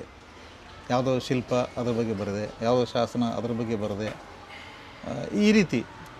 ಆದರೆ ಡಾಕ್ಟರ್ MM ಕಲಬುರ್ಗಿಯವರು ನನಗೆ ರಾಜಶೇಖರಪ್ಪ ಈ ಥರ ಬರೆಯೋದು ಇದೆಯಲ್ಲ ಬೇಕು ಇದನ್ನು, ಆದರೆ ಇದೆಲ್ಲ ಗಾಳಿ ಒಳಗೆ ಹೋಗಿಬಿಡ್ತವೆ, ಇವೆಲ್ಲ ಒಂದು ಸಾಲಿಡ್ ಆಗಿರೋವಂಥದ್ದು ಒಂದು ಕೃತಿ ನೀನು ಮಾಡಬೇಕು, ಅದಕ್ಕೆ ಚಿತ್ರದುರ್ಗದ ಬಗ್ಗೆನೇ ಅಥವಾ ಯಾವುದ್ರ ಬಗ್ಗೆನೋ ನೀನು ಮಾಡು ಅಂಥೇಳಿ ಹುರಿದುಂಬಿಸಿದವರು ಅವರು. ಆಮೇಲೆ ಅವರು ಗೈಡಾಗಿಯೂ ಕೂಡ ನನಗೆ ನಿಂತರು. ಹಾಗಾಗಿ ಅವರ ಮಾರ್ಗದರ್ಶನದಲ್ಲಿ ಅವರೇನು ಚಿತ್ರದ ಬಗ್ಗೆ ಏನು ಹೆಚ್ಚು ಅಧ್ಯಯನ ಮಾಡಿದವ್ರಲ್ಲ ಅವ್ರು ಏನು ಹೇಳ್ತಿದ್ರು ಅಂದ್ರೆ, ರಾಜಶೇಖರಪ್ಪ ನಿಮ್ಗೆ ಗೊತ್ತಿರೋದಿಲ್ಲ, ನನಗೇನು ಗೊತ್ತಿದೆ, ನಾನು ಇದೀನಿ ಅಷ್ಟೇ ಮಾರ್ಗದರ್ಶಕ ಆಗಿ ಅನ್ನೋವ್ರಿಗೂ ಹೇಳ್ತಿದ್ರು. ಪಾಪ ಅಷ್ಟು ಉದಾರ ಮನಸ್ಕರು ಅವರು. ಅವರ ಒಂದು ಉತ್ತೇಜನದಿಂದ ನಾನು ಈ ಕೃತಿಯನ್ನು ಬರೆಯೋದಕ್ಕೆ ಸಾಧ್ಯ ಆಯಿತು. ಪ್ರಾಚೀನ ಚಿತ್ರದುರ್ಗ ಅಂತ ಅದ ಹೆಸರು. ಈ ಹೆಸರು ಏನು ಇಡಬೇಕು ಅನ್ನೋದ್ರ ಬಗ್ಗೆ 2 ದಿವಸ ಯೋಚನೆ ಮಾಡಿದ್ದೀವಿ ನಾವು. ಇದಕ್ಕೆ ಏನು ಹೆಸರು ಇಡಬೇಕು, ಎಲ್ಲಿಂದ ಎಲ್ಲಿವರೆಗೆ ತಂದು ಇಡಬೇಕು ವಿಷಯನ. ಈ ಚಿತ್ರದುರ್ಗ ನಾವು ಹೆಸರು ಬಂದಿದ್ದು ಕೂಡ ತುಂಬಾ ಕಥೆಗಳಿದ್ದಾವೆ. ಅದರಲ್ಲಿ ಯಾವ್ದು ಸುಳ್ಳು ಯಾವ್ದು ನಿಜ ಅಥವಾ ಯಾವುದು ತಪ್ಪು ಕಲ್ಪನೆ ನಿಜವಾಗ್ಲೂ ಗೊತ್ತಿಲ್ಲ. ಒಂದೊಂದನ್ನು ಕೂಡ ಒಂದೊಂದು ದಿವಸ ಮಾತಾಡೋಷ್ಟು ವಿಷಯ ಕೇಳ್ತಾ ಇದ್ದೀರಿ ಈಗ. ಹೌದು, ಈಗ ಪ್ರಾಚೀನ ಚಿತ್ರದುರ್ಗ ಅಂತ ನೀವು ಇಟ್ಟಿದ್ದೀನಿ ಅಂದ ತಕ್ಷಣ ಅದನ್ನ ನಮ್ಮೆಲ್ಲ ವೀಕ್ಷಕರು ಓದಬೇಕು ಅನ್ನೋದು ನನ್ನ ಆಸೆ. ಸೊ ಅದ್ರ ಜೊತೆಗೆ ಈ ಚಿತ್ರದುರ್ಗದ ಒಂದು ಹೆಸರು ಕೂಡ ಪ್ರಾಚೀನ ಚಿತ್ರದುರ್ಗ ಅಂತ ಹೆಸರು ಇಡೋದಕ್ಕೆ 2 ದಿವಸ ನಾವು ಇಬ್ಬರು ಯೋಚನೆ ಮಾಡಿದ್ವಿ. ಏನು ಇಡ್ಬೋದು ರಾಜಶೇಖರಪ್ಪ, ನೀನು ಯೋಚನೆ ಮಾಡು, ನಾನು ಯೋಚನೆ ಮಾಡ್ತೀನಿ ಅಂತಂದರು. ಕೊನೆಗೆ ಇಬ್ಬರಿಗೂ ಸಮ್ಮತ ಆಗುವಂಥದ್ದು ಒಂದು ಪ್ರಾಚೀನ ಚಿತ್ರದುರ್ಗನ ಹೆಸರು ಬಂತು. ಅದನ್ನೇ ಇಟ್ವಿ. ಅದೇ ಈಗಿದೆ, ಪಟ್ಟ ಆಗಿದೆ. ಅದೀಗ ಮಠದಲ್ಲಿ ಪಬ್ಲಿಷ್ ಆಗಿದೆ. ಕಾಪೀಸ್ ಇಲ್ಲ, ಈಗ ಮುಗಿದೋಗಿದ್ದಾವೆ. ಆಯ್ತಾ? ಬಟ್ ಈಗ ನಾವು ಓದಬೇಕು ಅಂದ್ರೆ ನೀವು ಇನ್ನೊಂದು ಮುದ್ರಣ ಹಾಕಿಸ್ಬೇಕಲ್ಲ. ಇನ್ನೊಂದು ಮುದ್ರಣ ಮಾಡಿಸ್ತಾರೆ. ಯಾವ ಮಾಡ್ತಾರೋ ಆಯ್ತು. ಈಗ ಚಿತ್ರದುರ್ಗದ ಒಂದು ಲಾಸ್ಟ್ ಇದು ಚಿತ್ರದುರ್ಗದ ಹೆಸರಿನ ಬಗ್ಗೆ ಹೇಳೋದಾದ್ರೆ ಎಲ್ಲಿಂದ ಶುರುವಾಗಿ? ನೋಡಿ, ಒಳ್ಳೆ ಪ್ರಶ್ನೆ ಕೇಳಿದ್ರಿ ನೀವು. ಚಿತ್ರದುರ್ಗ ಹೆಸರಿನ ವೈಶಿಷ್ಟ್ಯ ಏನು ಅಂತಂದರೆ, ಒಂದು ಚಿತ್ರದುರ್ಗಕ್ಕೆ ಬಳಸಿರ್ತಕ್ಕಂಥ ಹೆಸರುಗಳು ಎಷ್ಟೊಂದಿದ್ದಾವೆ ಅಂತಂದರೆ ಒಂದು ಚಾಪ್ಟರ್ ಬರೆಯೋಷ್ಟಿದ್ದಾವೆ. ಒಬ್ಬ ಕರ್ನಾಟಕದ ಬೇರೆ ಯಾವ ಐತಿಹಾಸಿಕ ಸ್ಥಳಕ್ಕೂ ಕೂಡ ಇಷ್ಟೊಂದು ಒಂದು ಚಾಪ್ಟರ್ ಬರೆಯೋಷ್ಟು ಹೆಸರುಗಳ ವೈವಿಧ್ಯ ಇಲ್ಲ. ಓಕೆ, ಆ ರೀತಿ ಹೆಸರುಗಳು ಇದಾವೆ ಇದಕ್ಕೆ. ಚಿನ್ಮೂಲಾದ್ರಿ ಅಂತಾರೆ, ಚಿನ್ಮಯಗಿರಿ ಅಂತಾರೆ, ಚಿಮ್ಮತ್ತನೂರು ಅಂತಾರೆ, ಬೆಮ್ಮತ್ತನ ಕಲ್ಲು, ಬೆಮ್ಮತ್ತನೂರು ಅಂತ ಕೂಡ ತಪ್ಪಾಗಿ ಕರೆದದ್ದುಂಟು ಶಾಸನ ಓದೋರು. ಅದು ಚಿಮ್ಮತ್ತನೂರು, ಚಿಮ್ಮತ್ತನ ಕಲ್ಲು ಅದು. ಆಮೇಲೆ ಹಾಗೇನೆ ಚಿತ್ರದುರ್ಗ, ಚಿತ್ರಕಲ್ಲು ದುರ್ಗ, ಆಮೇಲೆ ಹಾಗೇನೆ ಸಿಂಗನಗಿರಿ ದುರ್ಗ, ಚಿನ್ನನಗಿರಿ ದುರ್ಗ, ಆಮೇಲೆ ಪೆರ್ಮಾಳೆಪುರ, ಆಮೇಲೆ ಹಾಗೇನೆ ಸುಳ್ಗಲ್. ಆದರೆ ಇವೆಲ್ಲ ಹೆಸರುಗಳನ್ನು ಕೂಡ ಚಿತ್ರದುರ್ಗಕ್ಕೆ ಬಳಕೆ ಆಗಿಲ್ಲ. ಪೆರ್ಮಾಳೆಪುರ ಇಡೀ ಚಿತ್ರದುರ್ಗದ ಹೆಸರು ಆಗಿರಲಿಲ್ಲ, ತಪ್ಪಾಗಿ ಅದು ಆ ರೀತಿ ಮಾಡಿದ್ದಾರೆ. ಇದು ಅಲ್ಲದೆ ಟಿಪ್ಪು ಒಂದು ಹೆಸರು ಬದಲಾವಣೆ ಮಾಡೋದು ಇದಕ್ಕೆ. ಫರಕಾಬಾದ್ ಅಂತ ಬರೆದಿದ್ದಾರೆ, ಇದುವರೆಗೆ ಬರೆದಿದ್ದಾರೆ. ಆದರೆ ಉರ್ದು ಬಲ್ಲಂಥ ನನ್ನ ಸ್ನೇಹಿತರು ಏನು ಹೇಳ್ತಾರೆ ಅಂದರೆ, ಅದು ಹಾಗೆ ಹೆಸರು ಹಾಗೆ ಹೇಳಿದ್ದು ತಪ್ಪಾಗುತ್ತೆ, ಅದು ಫಾರೂಕಾಬಾದ್ ಅಂತ ಆದರೆ ಕರೆಕ್ಟ್ ಆಗ್ತದೆ ಅದು ಅಂತ ಅಂತಾರೆ. ಆ ಹೆಸರು ಒಂದಿತ್ತು, ಅದನ್ನಿಟ್ಟ. ಆದರೆ ಅದು ಹೆಸರು ಊರ್ಜಿತ ಆಗಲಿಲ್ಲ, ಭಾಳ ಕಾಲ ಅದು ಚಲಾವಣೆಗೆ ಬರಲಿಲ್ಲ, ಅದು ಅಲ್ಲೇ ನಶಿಸೋಯ್ತು ಅಷ್ಟೇ. ಹೀಗೆ ಚಿತ್ರದುರ್ಗ ಹೆಂಗೆ ಸ್ಟಿಕ್ ಆಯಿತು? ಚಿತ್ರದುರ್ಗ ಹೆಂಗೆ ಅಂತಂದರೆ 10ನೇ ಶತಮಾನದ ಒಂದು ಶಾಸನದಲ್ಲಿ ಚಿಮ್ಮಚ್ಚನೂರು ಅಂತ ಹೆಸರು ಸಿಗುತ್ತೆ. ಚಿಮ್ಮಚ್ಚನೂರು, ಈ ಚಿಮ್ಮಚ್ಚನೂರು ಅಂತ ಅನ್ನೋದು ನಂತರದಲ್ಲಿ ಚಿಮ್ಮಚ್ಚನೂರು ಆಗುತ್ತೆ. ಚಿಮ್ಮಚ್ಚನೂರು ಚಿಮ್ಮತ್ತನೂರು ಆಗುತ್ತೆ. ಚಿಮ್ಮತ್ತನೂರು ಇದ್ದದ್ದು ಚಿಮ್ಮತ್ತೂರು ದುರ್ಗ ಅಂತ ಆಗುತ್ತೆ. ಚಿಮ್ಮತ್ತೂರು ಅಂತ ಅನ್ನೋದು ದುರ್ಗ ಅಂತ ಅನ್ನೋದು ಚಿಮ್ಮತ್ತೂರು ದುರ್ಗ ಅಂತ ಆಗುತ್ತೆ. ಚಿಮ್ಮತ್ತೂರು ದುರ್ಗ ಅದನ್ನು ಬಹಳ ಅದನ್ನು ವೇಗವಾಗಿ ಉಚ್ಚಾರ ಮಾಡಿದಾಗ ಚಿಮ್ತರ ದುರ್ಗ ಅಂತ ಆಗುತ್ತೆ. ಅದು ಚಿಮ್ತರ ದುರ್ಗ. ಚಿಮ್ತರ ದುರ್ಗ ಅಂತ ಅನ್ನೋದು ಚಿತ್ರದುರ್ಗ ನಂತರದಲ್ಲಿ. ಹೀಗಾಗಿ ಬ್ರಿಟಿಷರು ಬರೋ ಕಾಲಕ್ಕೆ ಚಿತ್ರದುರ್ಗ ಚಿತ್ರಕಲ್ಲು ದುರ್ಗ ಅಂತ ಆಗಿತ್ತು. ಅವರು ಅದಕ್ಕೋಸ್ಕರನೇ ಚಿತ್ರದುರ್ಗ ಅಂತ ಹೇಳಿ ಮಾಡಿದರು. ಓಕೆ, ಅದು ವಾಸ್ತವವಾಗಿ ಚಿತ್ರಕಲ್ಲು ದುರ್ಗನೇ ಅದು. ಇತ್ತೀಚೆಗೆ ಈಗಲೂ ನೀವು ಉತ್ತರ ಕರ್ನಾಟಕದ ಕಡೆ ಹೋದರೆ ಅಲ್ಲಿ ನಿಮ್ಮೂರು ಯಾವ್ದು ಆಯ್ತ್ರಿ ಅಂತ ಕೇಳ್ತಾರೆ. ನಮ್ದು ಚಿತ್ರದುರ್ಗ ಅಂತ ಅಂದರೆ ಚಿತ್ರಕಲ್ಲು ದುರ್ಗ ಏನ್ರಿ ಅಂತಾರೆ ಅವರು. ಆ ಕಲ್ಲು ಅನ್ನೋದನ್ನ ಹಾಗೆ ಇಟ್ಕೊಂಡಿದ್ದಾರೆ ಇನ್ನು. Beauty of my Karnataka. ಅವರಲ್ಲಿ ಇದೆ ಅದು. ಅವ್ರು ಹಾಗೆ ಅಂತಾರೆ. ನೀವು ಬಸ್ಸಲ್ಲಿ ಹೋಗ್ತಾ ಯಾರಿಗೂ ಕೇಳ್ತಾರೆ ಅಂತ ಇಟ್ಕೊಂಡು. ನಮ್ಮ ಜನ ಎಷ್ಟು ವೈವಿಧ್ಯಮಯವಾಗಿದ್ದಾರೆ ಸರ್. ಎಲ್ಲಿಂದ ಎಲ್ಲಿಗೆ ಹೋದ್ರು ಅವರು ಅವ್ರವ್ರ ತನನ ನಮ್ಗೆ ರಿಜಿಸ್ಟರ್ ಮಾಡಿಸ್ತಾ ಹೋಗ್ತಾರೆ. ನೋಡಿ, ಕಲ್ಲು ಅನ್ನೋದನ್ನ ಅವ್ರು ಇಟ್ಕೊಂಡಿದ್ದಾರೆ ಅಲ್ವಾ? ನಮ್ಮವ್ರು ಬಿಟ್ಟಿದ್ದಾರೆ. ಚಿತ್ರಕಲ್ಲು ದುರ್ಗ ಅಂತ ನಮ್ಮಲ್ಲಿ ಯಾರು ನಾವು ಅದೇ ತುಂಬಾ ಚೆನ್ನಾಗಿದೆ ಅಲ್ಲ. ಚಿತ್ರದುರ್ಗ ಅನ್ನೋಕ್ಕಿಂತ ಚಿತ್ರಕಲ್ಲು ದುರ್ಗ ಚೆನ್ನಾಗಿದೆ. ಸೊ ಅಲ್ಲಿಗೆ ಇದು ಚಿತ್ರದುರ್ಗಕ್ಕೆ ಎಂಡ್ ಆಯ್ತು. ನೋಡಿ, ಎಲ್ಲರೂ ಹೆಸರಿಂದ ಶುರು ಮಾಡಿದ್ರೆ ನಾನು ಹೆಸರಿಂದ ಎಂಡ್ ಮಾಡ್ತಾ ಇದ್ದೀನಿ. ಇದೇ ನಮ್ಮ ಚಾನಲ್ನ ಬ್ಯೂಟಿ. ಸೊ ಇವಾಗ ನಾವು ಚಿತ್ರದುರ್ಗ ಅನ್ನೋ ಹೆಸರನ್ನ ಇಷ್ಟು ಚೆನ್ನಾಗಿ ಬ್ಯೂಟಿಫುಲ್ಲಾಗಿ ಹೇಳಿದ್ರು. ಬಟ್ ನಾನು ಒಂದು ವಿಷಯನ ಇಲ್ಲಿ ಮೆನ್ಷನ್ ಮಾಡೋಕ್ಕೆ ಇಷ್ಟಪಡ್ತೀನಿ. ನೀವು ಏನು ವೀರ ಮದಕರಿ ನಾಯಕನ ಒಂದು ಹೀರೋ ಅಂತ ನಾವೇನು ಚಿತ್ರಿಸ್ತೀವಿ, ಅಲ್ಲಿಗೆ ಮುಂಚೆ ಒಂದಷ್ಟು ವಿಷಯಗಳು ನಿಮ್ಮಿಂದ ನಾನು ತಿಳ್ಕೊಬೇಕಾಗಿದೆ. ಯಾಕಂದರೆ ಅವ್ರನ್ನ ಹೀರೋ ಮಾಡೋಕ್ಕೂ ಮುಂಚೆ ಅವರು ವಾಪಸ್ಸೇನು ವೀರ ಮದಕರಿನ ಹಿಡಿದ್ರು, ಅವರನ್ನು ಕರ್ಕೊಂಡೋಗಿ ಒಂದು ಏನು ಶ್ರೀರಂಗಪಟ್ಟಣದಲ್ಲಿ ಸೆರೆ ಇಟ್ಟರು. ಅಲ್ಲಿಂದ ಶುರುವಾಗಿ ಅವ್ರು ಚಳ್ಳಕೆರೆಗೆ ವಾಪಸ್ ಬಂದು ಏನು ಹಿರಿಯ ಮದಕರಿ ನಾಯಕ ಬಂದು ಇಲ್ಲಿ ಸ್ಟೇ ಮಾಡಿದ ಅಲ್ಲಿವರೆಗೂ ಒಂದಷ್ಟು ಸ್ಟೋರಿಗಳಿದ್ದಾವೆ. ಬಟ್ ನಿಮ್ಮ ಪಾಯಿಂಟ್ ಆಫ್ ವ್ಯೂ ಇಂದ ನನಗೊಂದು ಕ್ಲಾರಿಟಿ ಬೇಕು ಅದಕ್ಕೆ. ಈಗ ಚಿತ್ರದುರ್ಗ ನಾಯಕ ಅರಸರ ಇತಿಹಾಸನ ಹೆಚ್ಚು ತಿಳ್ಕೊಳ್ಳದೇ ಇದ್ದಂಥವರು ಮದಕರಿ ನಾಯಕ ಒಬ್ಬನೇ ಭಾಳ ಪ್ರಧಾನ ನಾಯಕ ಅಂತ ರೀತಿ ತಿಳ್ಕೊಂಬಿಟ್ಟಿದ್ದಾರೆ. ಆಮೇಲೆ ಅವನು ಮದಕರಿ ನಾಯಕನ ಇನ್ನಿರೋದು ಒಬ್ಬನೇ ಅಂತಲೂ ತಿಳ್ಕೊಂಬಿಟ್ಟಿದ್ದಾರೆ. ಇವೆಲ್ಲವೂ ತಪ್ಪೇ. ಹಾಗೆ ನೋಡಿದರೆ ನಮ್ಮ ಚಿತ್ರದುರ್ಗ ನಾಯಕರ ಇತಿಹಾಸದಲ್ಲಿ ಬಹಳ ಪ್ರಖ್ಯಾತನಾದಂಥ ದೊರೆ, ಶ್ರೇಷ್ಠ ದೊರೆ ಅಂತಂದರೆ ಭರಮಣ್ಣ ನಾಯಕ. ಅವನು 1689ರಿಂದ 1721ರವರೆಗೆ ಆಳ್ವಿಕೆ ಮಾಡ್ತಾನೆ. ಅವನ ಕಾಲದಲ್ಲಿ ಮುರುಘಾ ಮಠ ಇವೆಲ್ಲ ಆಗಿದ್ದು. ಹೌದು. ಅವನ ನಂತರದಲ್ಲಿ ಅವನ ಮಗ ಹಿರೇಮೆದಕೇರಿ ನಾಯಕ, ಅವನು ಹರಪನಹಳ್ಳಿ ಪಾಳೆಗಾರರ ಜೊತೆಗೆ ವೈಮನಸ್ಯ ಇರುತ್ತೆ. ಆ ವೈಮನಸ್ಯದಿಂದಾಗಿ ಹೋರಾಟ ಮಾಡಿ ಅವನು ಮಾಯಕೊಂಡ ಅನ್ನೋ ಜಾಗದಲ್ಲಿ ಅವನು ಗಾಯಕ್ಕೆ ದೊಡ್ಡ ತೀವ್ರವಾದಂಥ ಒಂದು ಏಟಿನ ಗಾಯಕ್ಕೆ ತುತ್ತಾಗಿ ಅವನು ಮರಣಿಸ್ತಾನೆ. ಅವನ ನಂತರದಲ್ಲಿ ಇಮ್ಮಡಿ ಕಸ್ತೂರಿರಂಗಪ್ಪ ನಾಯಕ ಅಂತ ಅವನ ಮಗ ಪಟ್ಟಕ್ಕೆ ಬರ್ತಾನೆ. ಅವನಿಗೆ ಮಕ್ಕಳಿರೋದಿಲ್ಲ.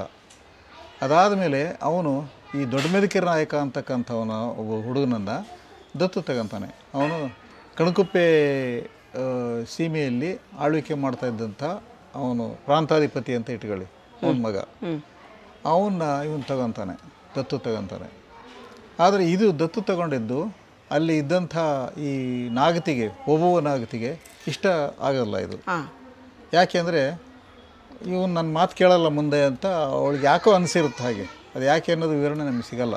ದಾಖಲೆಯಲ್ಲಿ ಇರೋದು ಹೇಳ್ತಾ ಇದ್ದೀನಿ ನಾನು. ಆವಾಗ ಅವಳು ಏನು ಮಾಡ್ತಾಳೆ, ನಿಂತು ಪಟ್ಟ ನಿಂದು ಕುಂತು ಪಟ್ಟ ನಿಂದು ಅಂಥೇಳಿ ಇಬ್ಬರಿಗೂ ಒಂದು ಅವರವರ ಕಾರ್ಯಭಾರವನ್ನು ಹಂಚಿಕೆ ಮಾಡ್ತಾಳೆ. ನಿಂತು ಪಟ್ಟ ಅಂತಂದರೆ ಇವನು ಕುತ್ಕೊಂಡಿರ್ತಾನೆ, ಯಾರ್ದು ಮದಕೇರಿ ನಾಯಕ ಕುತ್ಕೊಂಡಿರ್ತಾನೆ. ಕುಂತು ಪಟ್ಟ ಅದು. ನಿಂತು ಪಟ್ಟ ಅಂದರೆ ಇವನು ಕತ್ತಿ ಹಿಡ್ಕೊಂಡು ಇವನು ಯಾವಾಗಲೂ ಅವನಿಗೆ ಬೆಂಗಾವಲಾಗಿ ಅವನ ಕಾವಲುಗಾರನಾಗಿ ನಿಂತ್ಕೊಂಡಿರ್ಬೇಕು. ಅವನು ರಾಜ್ಯ ರಕ್ಷಣೆ ಮಾಡಬೇಕು ಇವನು. ಅದರಿಂದ ಅವನಿಗೆ ದುರ್ಗದ ಅಯ್ಯ ಅಂತ ಹೇಳಿ ಒಂದು ಹೆಸರು ಕೊಡ್ತಾಳೆ. ದುರ್ಗವನ್ನು ನೋಡ್ಕೊಳ್ತಕ್ಕಂಥ ಸ್ವಾಮಿ ಅಂತ. ಹೀಗೆ ದೊಡ್ಡಮೆದಕೇರಿ ನಾಯಕ ಅವನು ಆಯ್ಕೆ ಆಗ್ತಾನೆ. ಆದರೆ ಅವನನ್ನು ಪಟ್ಟಕ್ಕೆ ತರೋದಕ್ಕೆ ಇಷ್ಟ ಇರೋದಿಲ್ಲ ಒಬ್ಬನಾಗ್ತಿಗೆ. ಆಕೆ ಒಂದು ಕಥೆ ಕಟ್ತಾಳೆ. ಏನು ಅಂತಂದರೆ, ನನ್ನ ಗಂಡ ಹಿರೇಮೆದಕೇರಿ ನಾಯಕ ನನ್ನ ಕನಸಲ್ಲಿ ಬಂದು, ನಾನೀಗ ಜಾನಕಲ್ನಲ್ಲಿ ತೊದಲು ಬರಬಣ್ಣ ನಾಯಕ ಅಂತ ಇದ್ದಾನೆ ನಮ್ಮ ವಂಶಸ್ಥನೇ, ಅವನಿಗೆ ನಾನು ಮಗಾಗಿ ಹುಟ್ಟಿದ್ದೀನಿ, ನೀವು ನನ್ನನ್ನೇ ಪಟ್ಟಕ್ಕೆ ತರಬೇಕು ಅಂತ ಹೇಳ್ದಂಗೆ ಆಗುತ್ತಂತ ಅವಳಿಗೆ. ಹಂಗಂತ ಒಂದು ಕತೆ ಸೃಷ್ಟಿ ಮಾಡಿ ಹೇಳ್ಬಿಡ್ತಾರೆ ಸಭೆಯೊಳಗೆ. ಎಲ್ಲರೂ ಇನ್ನೇನು ಚಪ್ಪಾಳೆ ತಟ್ಟೆ ಆಯ್ತಾಯ್ತು ಅದನ್ನೇ ಮಾಡೋಣ ಅಂತ ಹೇಳಿ ಒಪ್ಕೊಂಡ್ಬಿಡ್ತಾರೆ. ಹೀಗೆ ಆಯ್ಕೆ ಆದಂಥವನು ಕೊನೆಯ ರಾಜ ವೀರಮೆದಕೇರಿ ನಾಯಕ ಆಯಿತು. ಇದಾದ ಮೇಲೆ ಏನಾಗುತ್ತೆ ಅಂತಂದರೆ, ಹೈದರಾಲಿ ಇವನ ಜೊತೆಗೆ ಬಹಳ ಸ್ನೇಹದಲ್ಲೇ ಇರ್ತಾನೆ. ಹೈದರಾಲಿ ಜೊತೆಗೆ ಇವನು ಸ್ನೇಹದಲ್ಲಿರ್ತಾನೆ. ಅವನಿಗೆ ಕೆಲವು ದುರ್ಗಗಳನ್ನು ಗೆಲ್ಲಕ್ಕಾಗಿರೋದಿಲ್ಲ. ಅವುಗಳನ್ನೆಲ್ಲ ಇವನು ಗೆದ್ದು ಕೊಡ್ತಾನೆ. ಈ ಉದಾಹರಣೆಗೆ ಬಂಕಾಪುರ, ಅದನ್ನು ಗೆದ್ದು ಕೊಡ್ತಾನೆ. ಆಮೇಲೆ ಈ ಕಡೆ ನಿಡಗಲ್ಲು, ನಿಜಗಲ್ಲು ಗೆದ್ದು ಕೊಡ್ತಾನೆ. ಇಂಥವನ್ನೆಲ್ಲ ಕೆಲವು ಸಣ್ಣ ಪುಟ್ಟ ಎಲ್ಲಿ ಯಾರ್ಯಾರು ಯಾವ್ಯಾವ ಪ್ರಾಂತ್ಯಗಳನ್ನು ಗೆದ್ದು ಕೊಟ್ಟ ಅನ್ನೋದೆಲ್ಲ ಚಿತ್ರದ ಬಖೈರ್ನಲ್ಲಿ ಮತ್ತು ಬೇರೆ ಕಡೆ ಅದು ಬರುತ್ತೆ ನೋಡಿ. ಮದಕರಿ ನಾಯಕ ಮತ್ತು ಹೈದರಾಲಿ ಇಬ್ಬರು ಒಳ್ಳೆ ಸ್ನೇಹಿತರು ಅನ್ನೋದನ್ನ ಶಾಸನಗಳು ಹೇಳಿದವಂಗಾದ್ರೆ. ಶಾಸನಗಳಲ್ಲಿಲ್ಲ ಇದು, ಮತ್ತೆ ಶಾಸನಗಳಲ್ಲಿ ಬರಲ್ಲ, ಬೇರೆ ಲಿಟರರಿ ಸೋರ್ಸಸ್. ಅಂದ್ರೆ ಈ ತಾಳೆಗರಿ ಆ ಥರದ ಶಾಸನ ಅಲ್ಲ, ಕಾಗದಾನೆ. ಮತ್ತೆ ಅದನ್ನ ಹೆಂಗೆ ನಂಬೋದು? ಇಲ್ಲ, ಬರ್ದಿರ್ತಾರೆ ಆಗಿನ ಕಾಲಕ್ಕೆ, ಸರಿಯಾಗಿ ಬರ್ದಿದ್ದಾರೆ. ನಂಬಲರ್ಹವಾದಂಥ ಸಾಕ್ಷ್ಯಾಧಾರಗಳೇ. ವಂಶಾವಳಿ ಅಂದರೆ ಇಡೀ ಪಾಳೆಗಾರರ ಯಾರ್ಯಾರು ಆದ್ಮೇಲೆ ಯಾರು ಆಳ್ವಿಕೆ ಮಾಡಿದ್ರು ಅನ್ನೋದನ್ನ ಹೇಳ್ತಕ್ಕಂಥ ಒಂದು ಕಥನ ಅದು. ಕೈಫಿಯತ್ತು ಅಂತಂದರೆ ಒಬ್ಬರೇ ವ್ಯಕ್ತಿಯನ್ನು ಕುರಿತಂತ ಅವನ ಪೂರ್ವಿಕರ ಚರಿತ್ರೆಯಿಂದ ಹಿಡಿದು ಅವನು ಏನೇನು ಮಾಡ್ದ ಅನ್ನೋದನ್ನ ಹೇಳೋವಂಥದ್ದು ಕೈಫಿಯತ್ತು. ಹಾಗೆ ಕೈಫಿಯತ್ತು ಇದೆ, ಆಮೇಲೆ ವಂಶಾವಳಿನೂ ಇದೆ. ಎರಡನ್ನೂ ಕೂಡ ಎಡಿಟ್ ಮಾಡಿದ್ದೀನಿ ನಾನು. ಕರ್ನಾಟಕ ಸರ್ಕಾರದಲ್ಲಿ ಪಬ್ಲಿಷ್ ಆಗಿದ್ದಾವೆ. ಅವಾಗ ಏನಾಗುತ್ತೆ, ಇವನು ಕೊನೆ ರಾಜ ವೀರಮೆದಕೇರಿ ನಾಯಕನನ್ನು ನಾವು ಇನ್ನೇನು ಈ ಹೋರಾಟ ಎಲ್ಲ ಸಾಕು, ನಾವು ಒಂದಾಗಿ ಬಿಡೋಣ ಅಂಥೇಳಿ ಅವನಿಗೊಂದು ಸುಳ್ಳು ಸಂದೇಶ ಕಳಿಸಿ ಅವನು ಹತ್ರ ಬರೋ ಹಾಗೆ ಮಾಡ್ಕೊತಾರೆ. ಅವ್ನು ಬಂದ ಕೂಡಲೇ ಅವ್ನು ಸೆರೆ ಹಿಡಿತಾರೆ. ಎಲ್ಲಿ? ಇಲ್ಲೇ ಬೆಟ್ಟದಲ್ಲೇ, ಇಲ್ಲೇ ಇಲ್ಲಿ. ನೀವು ಈಗ ಓಬವ್ವನ ಕತೆ ಏನು, ಅದೆಲ್ಲ ಸುಳ್ಳ? ಹೇಳ್ತೀನಿ. ಇದಾದಮೇಲೆ ಏನಾಗುತ್ತೆ, ಕೊನೆ ಮೆದಕೇರಿ ನಾಯಕನನ್ನು ಸೆರೆ ಹಿಡಿದು ಶ್ರೀರಂಗಪಟ್ಟಣಕ್ಕೆ ಸಾಗಿಸ್ತಾನೆ ಇದು ಹೈದರಾಲಿ. ಶ್ರೀರಂಗಪಟ್ಟಣದಲ್ಲಿ ಒಬ್ಬ ಅಧಿಕಾರಿಯ ಮನೆಯ ಮಹಡಿಯ ಮೇಲೆ ಇವನನ್ನು ಗೃಹಬಂಧನಲ್ಲಿ ಇಟ್ಟಿರ್ತಾನೆ. ಜೈಲಿಗೆ ಹಾಕಲ್ಲ, ಗೃಹಬಂಧನ. ಅಲ್ಲಿ ವಾಸ ಮಾಡಬೇಕಷ್ಟೇ, ಅಲ್ಲೇ ಇರ್ಬೇಕು ಅವನು. ಎಲ್ಲೂ ಅವನು ಸಂಚಾರಕ್ಕೆ ಅವನಿಗೆ ಹೆಚ್ಚು ಅವಕಾಶ ಇರೋದಿಲ್ಲ, ಅವನನ್ನು ಬೇರೆ ಸಂಪರ್ಕಿಸೋದಕ್ಕೂ ಅವಕಾಶ ಇರಲ್ಲ. ಅದೆಲ್ಲ ಇಲ್ಲ ಅದರೊಳಗೆ. ಆಮೇಲೆ ನಾವು ತಿಳ್ಕೊಂಡು ಅದನ್ನು ಹೇಳ್ಬೋದು ಅದನ್ನು ಅಷ್ಟೇ. ಆಯಿತಾ? ಹೀಗೆಲ್ಲ ಇರ್ತದೆ. ಇದ್ದಾಗ ಏನಾಗುತ್ತೆ, ಅಲ್ಲಿ ಒಂದು ಸಾರಿ ಅವನು ಅಲ್ಲೇನೋ ಒಂದು ತಪ್ಪು ನಡೆಯುತ್ತೆ. ಆ ತಪ್ಪು ಅದನ್ನು ವಿವರಣೆ ಮಾಡೋದೇನು ಬೇಕಾಗಿಲ್ಲ. ಅದರಿಂದ ಇವ್ರನ್ನ ಒಂದೇ ಕಡೆಗೆ ಸರಿಯಲ್ಲ ಅಂಥೇಳಿ ಎಲ್ಲರೂ ಬೇರೆ ಬೇರೆ ಕಡೆಗೆ ಇಟ್ಬಿಡೋಣ ಅಂತ ಹೈದರಾಲಿ ಬೇರೆ ಬೇರೆ ಕಡೆಗೆ ಇಡ್ತಾನೆ. ಇಟ್ಟಾಗ ಆವಾಗ ಈ ಕಬ್ಬಾಳದುರ್ಗ ಅಂತ ಒಂದು ಬೆಟ್ಟ ಇದೆ, ಎತ್ತರವಾದ ಬೆಟ್ಟ. ಅದು ಎಲ್ಲಿ ಅಂತಂದರೆ ಕನಕಪುರದಿಂದಲೂ 14 ಕಿಲೋಮೀಟ್ರ್ ಇದೆ, ಆಮೇಲೆ ಬಳವಳ್ಳಿಯಿಂದಲೂ 14 ಕಿಲೋಮೀಟ್ರ್ ಇದೆ. ಅದು ಚನ್ನಪಟ್ಟಣ ಅಲ್ಲಿಂದಲೂ 14 ಕಿಲೋಮೀಟ್ರ್ ಆಗುತ್ತೆ. ಚನ್ನಪಟ್ಟಣದಿಂದನೂ 14 ಕಿಲೋಮೀಟ್ರ್, ಕನಕಪುರದಿಂದನೂ 14 ಕಿಲೋಮೀಟರ್. ಅಲ್ಲಿ ಎತ್ತರವಾದ ಬೆಟ್ಟ. ಅದು ಎಷ್ಟು ಎತ್ತರವಾದ ಬೆಟ್ಟ ಅಂದರೆ ನಮ್ಮ ತುಪ್ಪದ ಕೋಣದ ಬೆಟ್ಟದ 2-3 ಅಷ್ಟು ಎತ್ತರ ಇದೆ. ಅಷ್ಟು ಎತ್ತರವಾದ ಬೆಟ್ಟ. ಅಲ್ಲಿ ಎಲ್ಲ ಹೋಗಿದ್ದೀನಿ ನಾನು. ಇದನ್ನು ಸತ್ಯಾಸತ್ಯತೆ ತಿಳ್ಕೊಳ್ಳೋಕೆ ಅನ್ನೋದಕ್ಕಾಗಿ. ಅಲ್ಲಿ ಅವನು ಸರಿ ತಮ್ಮ ಅಣ್ಣನನ್ನು ಶ್ರೀರಂಗಪಟ್ಟಣದ ಗೃಹಬಂಧನದಲ್ಲಿ ಮಹಡಿ ಮನೆ ಮೇಲೆ ಅವನನ್ನು ಇಟ್ಟಿರ್ತಾರೆ. ತಮ್ಮ ಪರಶುರಾಮಪ್ರಾಯಕ ಅವನು ಪ್ರಧಾನಿಯಾಗಿದ್ದ ಅವನನ್ನು ಮತ್ತು ಕೊನೆ ರಾಜವೀರ ಮಧುಕರಿ ನಾಯಕರ ಮಗ 12-13 ವರ್ಷದ ಹುಡುಗ ಅವನನ್ನು ಸೆರೆ ಒಳಗೆ ಅಲ್ಲಿಟ್ಟಿರ್ತಾನೆ ಕಬ್ಬಾಳದುರ್ಗದಲ್ಲಿ. ಅವರು ಒಂದು ದಿವಸ ತಪ್ಪಿಸ್ಕೊಳ್ಳೋದಕ್ಕೆ ಅಂತ ಪ್ರಯತ್ನ ಪಟ್ಟಾಗ ಅದು ಎಲ್ಲಿ ಇಳಿಯೋಕ್ಕೆ ಜಾಗ ಇರೋದೇ ಇಲ್ಲ. ಅದು ನೀವು ಬೆಟ್ಟ ನೋಡಿದ್ರೆ ಗೊತ್ತಾಗುತ್ತೆ. ಅದು ಎಲ್ಲ ಕಡೆಗೂ ಹೀಗೆ ಇದೆ. ಒಂದು ಕಡೆಗೆ ಮಾತ್ರ ಹೀಗೆ ಸ್ಲೋಪ್ ಇದೆ. ಆ ಸ್ಲೋಪ್ ಇರೋ ಕಡೆಗೆ ಇಳಿಬೇಕು. ಕಾಲು ಜಾರಿದ್ರೆ ಏನಿಲ್ಲ, ಉರುಳ್ಕಂತ ರಪ್ ಅಂತ ನೆಲಕ್ಕೆ ಬೀಳದೆ. ಒಂದು ಗಿಡನೂ ಇಲ್ಲ, ಒಂದು ಕಲ್ಲು ಇಲ್ಲ ತಡೆಯೋದಕ್ಕೆ. ಆ ಥರ ಸ್ಲೋಪ್ ಇದೆ ಇಲ್ಲಿ. ಆ ಥರದ ಜಾಗದಲ್ಲಿ ಇಟ್ಟಿರ್ತಾನೆ. ಅವಾಗ ಇವರು ಎಂಥದ್ದು ತಪ್ಪಿಸ್ಕೊಂಡು ಹೋಗಿ ಪ್ರಯತ್ನ ಪಡ್ತಾರಲ್ಲ, ಆ ಪ್ರಯತ್ನ ವಿಫಲ ಆಗುತ್ತೆ. ಈ ಸುದ್ದಿ ಹೈದರಾಲಿಗೆ ಕಿವಿಗೆ ಮುಟ್ಟುತ್ತೆ. ಅವರು ಮುಗಿಸ್ಬಿಡ್ರಿ ಅಂತ ಅವನು ಒಂದು ಆರ್ಡರ್ ಕೊಡ್ತಾನೆ. ಅದ್ರ ಪ್ರಕಾರ ಒಬ್ಬ ಹಿಂದೂ ಸಿದ್ದೋಜಿ ಅಂತ ಒಂದು ಮರಾಠಿಯರನ್ನು ಅವನು ಇವ್ರನ್ನ ತಗೊಂಡೋಗಿ ಒಂದು ಅಲ್ಲಿ ಬೈರಾಪಟ್ಟಣ ಅಂತ ಒಂದು ಊರಿದೆ ಅಲ್ಲ ಹತ್ತಿರದಲ್ಲಿ. ಆ ಬೈರಾಪಟ್ಟಣ ಊರಿನ ಮುಂದೆ ಒಂದು ಆಲದ ಮರ ಇರುತ್ತೆ. ಆಲದ ಮರದ ಕೊಂಬೆಗೆ ಇವ್ರನ್ನ ನೇಣು ಹಾಕ್ತಾರೆ. ಅಲ್ಲಿ ಸತ್ತು ಹೋಗ್ತಾರೆ ಅವರು. ಅಲ್ಲಿಗೂ ಎಲ್ಲ ಹೋಗಿದ್ದೀನಿ ನಾನು. ಅಲ್ಲಿ ಹೋದಾಗ ಏನಾಯಿತು ಅಂದರೆ ನನಗೆ ಒಂದು ಒಳ್ಳೆಯ ಜನಪದ ಗೀತೆ ಅಲ್ಲಿ ನನಗೆ ಕಳೆದೋಯ್ತು, ಮಿಸ್ ಆಯಿತು. ಹೆಂಗೆ ಅಂದರೆ ಅಲ್ಲಿ ಒಬ್ಬರು ಯಾರೋ ವಯಸ್ಸಾದವರೊಬ್ಬರು ನನಗೆ ಸಿಕ್ಕರು, ಅಲ್ಲಿ ಸಹಾಯಕರು, ಏನೇನು ನಡೆದಿತ್ತು ಅಂತ ಹೇಳೋದಕ್ಕೆ. ಇಲ್ಲ, ನೀವು ಹುಡ್ಕೊಂಬಂದ್ರೆ ಸರಿ ಇದೆ, ನಾವು ಚಿಕ್ಕ ಹುಡುಗರಿದ್ದಾಗ ನಾವು ಇಲ್ಲಿ ಆಟ ಆಡೋದಕ್ಕೆ ಬರ್ತಾಯಿದ್ವಿ. ಸೂರ್ಯ ಮುಳುಗೋದ್ರೊಳಗೆ ಮನೆಗೆ ಬಂದು ಸೇರಿಕೊಳ್ಳ್ರು ಅಂತ ನಮ್ಮ ಮನೆಯವರು ನನಗೆ ಬೈದು ಬುದ್ಧಿವಾದ ಹೇಳ್ತಿದ್ರು. ಕೆಲವು ಸಾರಿ ನಾವು ಹಾಗೆ ಹೋಗಲಿಲ್ಲ ಅಂದರೆ ಬಂದು ನಮ್ಮನ್ನು ಹೊಡೆದು ಕರ್ಕೊಂಡು ಹೋಗೋರು. ಯಾಕೆ ಅಂತಂದರೆ ಇಲ್ಲಿ ಚಿತ್ರದುರ್ಗದ ನಾಯಕರ ಈ ಪ್ರೇತಗಳು ಇಲ್ಲಿ ಓಡಾಡ್ತವೆ, ಅದರಿಂದ ನೀವು ಚಿಕ್ಕ ಮಕ್ಕಳೆಲ್ಲ ಅಲ್ಲಿ ಇರಬಾರ್ದು ಅಂತೇಳಿ ಹೇಳ್ತಾಯಿದ್ರು. ಇಷ್ಟು ಹೇಳ್ತಿದ್ರು ಅಂತ ಹೇಳಿದರು ಅವರು. ಅವರು ಚಿಕ್ಕ ಮಕ್ಕಳಾಗಿರ್ಬೇಕಾದ್ರೆ ನನಗೆ ಈ ವಿಷಯ ಹೇಳಿದಂಥವ್ರು ಒಂದು 70 ವರ್ಷದವರು ಇರ್ಬೋದು ಅವರು. ಆಮೇಲೆ ಇಲ್ಲಿ ಒಬ್ಬ ಹರಿಜನ ಅಜ್ಜಿ ಒಬ್ಬಳು ಇದನ್ನು ಹಾಡು ಹೇಳ್ತಿದ್ಲು. ಇದನ್ನು ಹಾಡು ಕೇಳಿದ್ದೀನಿ, ಬರ್ರಿ ಅವ್ರ ಥರ ಕರ್ಕೊಂಡು ಹೋಗ್ತೀನಿ ಅಂತ ಕರ್ಕೊಂಡು ಹೋದರು. ಹರಿಜನ ಕೇರಿಗೆ ಹೋದ್ವಿ. ಅಲ್ಲಿ ಹೋದರೆ ಆ ಅಜ್ಜಿ ಇಲ್ಲ, ಸತ್ತು ಹೋಗ್ಬಿಟ್ಟಿದ್ದಾಳೆ. ಆ ಅಜ್ಜಿಯಿಂದ ಯಾರೂ ಕಲ್ತ್ಕೊಂಡಿಲ್ಲ, ಮೊಮ್ಮಗಳು ಕಲ್ತ್ಕೊಂಡಿಲ್ಲ, ಜೊತೆಗೆ ಹೊಲದ ಕೆಲಸ ಮಾಡೋದಕ್ಕೆ ಹೋಗೋ ಬೇರೆ ಯಾರು ಕೂಡ ಕಲ್ತಿಲ್ಲ. ಹೋಯ್ತದು. ಅದೇನಿತ್ತು ಆ ಪದ್ಯದೊಳಗೆ ಏನಿತ್ತು, ಅದರೊಳಗೆ ಏನೇನು ರಹಸ್ಯಗಳಿತ್ತೋ ಯಾರಿಗೊತ್ತು. ಎಷ್ಟೋ ಮಿಸ್ ಆಗಿದೆ ನಮಗೆ. ಚರಿತ್ರೆಗೆ ಆಗಿರೋ ನಷ್ಟನ ನಾವು ಲೆಕ್ಕ ಹಾಕೋಕ್ಕಾಗಲ್ಲ. ಹೀಗಾಗಿ ಕೊನೆಗೆ ಅಲ್ಲಿ ಅವನ ಮೇಲ್ಗಡೆಗೆ ಹೋಗ್ತಾರಲ್ಲ, ಅವರು ಸಿಕ್ಬಿದ್ದು ಬಿಡ್ತಾರೆ. ತಪ್ಸ್ಕೊಂಡು ಹೋಗಿ ಸಿಕ್ಬಿದ್ದು ಬಿಡ್ತಾರೆ.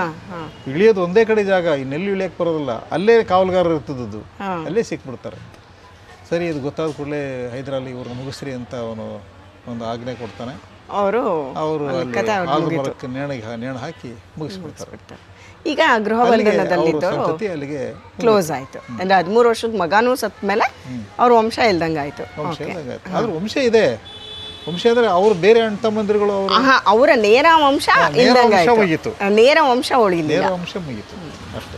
ಈಗ ಏನು ಗೃಹ ಬಂಧನದಲ್ಲಿದ್ರು ಅವರು ಚಳ್ಳಕೆರೆಗೆ ವಾಪಸ್ ಬಂದು ಇಲ್ಲ, ಅಲ್ಲಿ ಬಂದಿಖಾನೆಯಲ್ಲಿದ್ದಂಥ ದೊಡ್ಡ ಮೇದಿಕೆರೆ ನಾಯಕ, ಕೊನೆ ಮೇದಿಕೆರೆ ನಾಯಕನ ಅಣ್ಣ, ಅವನೇ ನಿಜವಾದ ವಾರಸುದಾರಾಗಿ ಪಟ್ಟ ಇರಬೇಕಾಗಿದ್ದಂಥ ಅವನ್ನ ಏನಾರು ಮಾಡಿ ಇವನು ಭಾಳ ಬಲವಂತ, ಭಾಳ ಸಮರ್ಥ ಅಂತ ಗೊತ್ತಾಗಿ ಪೂರ್ಣ ಏನು ಮಾಡ್ತಾನೆ, ಇವನನ್ನ ಕೇರಳ ಕಳಿಸ್ಬೇಡ.